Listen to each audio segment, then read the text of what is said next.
marka midda ugu dambayso sakaatul fidriga sakaatul fidrigu isagu waajib weeye taa waxa tilmaamaya axaadiisu ka mid yahay xadiidka ibnu cumar awlaha waxa weeye farada rasuulullaahi sala allahu alayh wasalam sakaatul fidri rasuulka allah waajibiyey sakaatul fidriga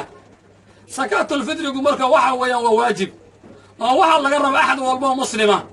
ha noqdo waxa weeyaan xor ama ha noqdo addoon ama ha noqdo waxa weeye rag ama dumar ama saqiir ama qof wey intaba waa laga rabaa shuruuddu waxa weeye inuu yahay muslim iyo waxa weeye inuu heli karo maalinka ciidda ah iyo habeenka ciidda wuxuu cuno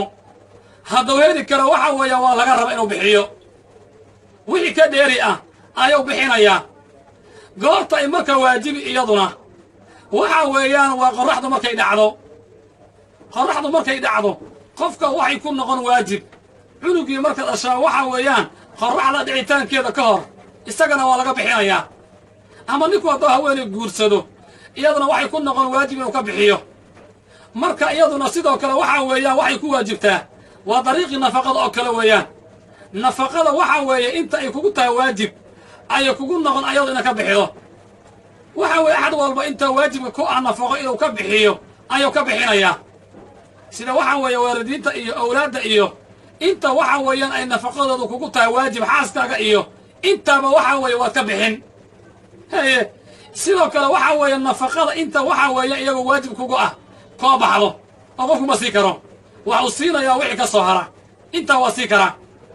goorta la bixinayo oo waxa ugu fadliga badanna waxay tahay waxa weeyaan waqtiga salaada waxa weeye ciidda ah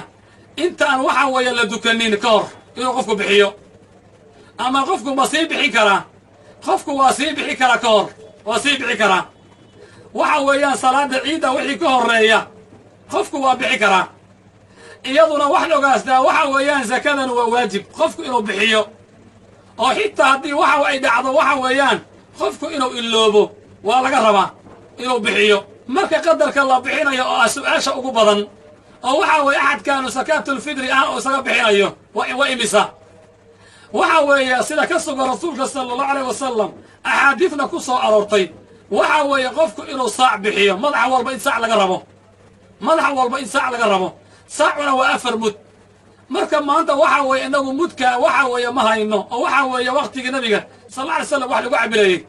waxaan isticmaalnaa waxa weeye waa kombooyin ama waxa weeye shood marka waa 4 shood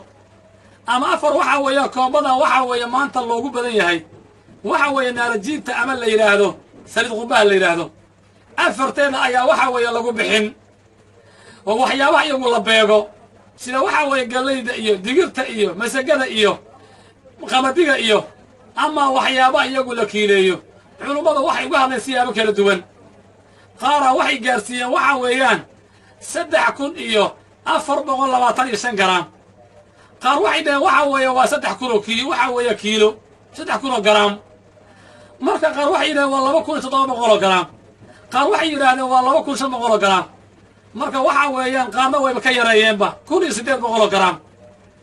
marka waxa weeye sida xooga badan oo waxa weeyaan marka la isku soo ururiyo waxa weeye ugu badan waa inay tahay waxa weeye 2,500 garaam oo ah waxa weeyaan 2 kiilo iyo bar ah marka xigmada iyada loo bixinayo sakaatul fidriga waxa weeye axadka saa'imka ah ee waxa weeye soo soomay ayaa waxa looga nadiifinayaa waxyaabihii waxa weeye laaqiga ahaa iyo hadalladii liito kaga dhacay soonka ayaa axadka looga tirtirayaa maalinka masaakiintana waxa weeye ciidda ahna wax u noqon waxa weeye quudin qofkii waxa weeye miskiinka ahaa dawaafkii ay xaafadaha wareegayeen ayaa maalinka looga baajinayaa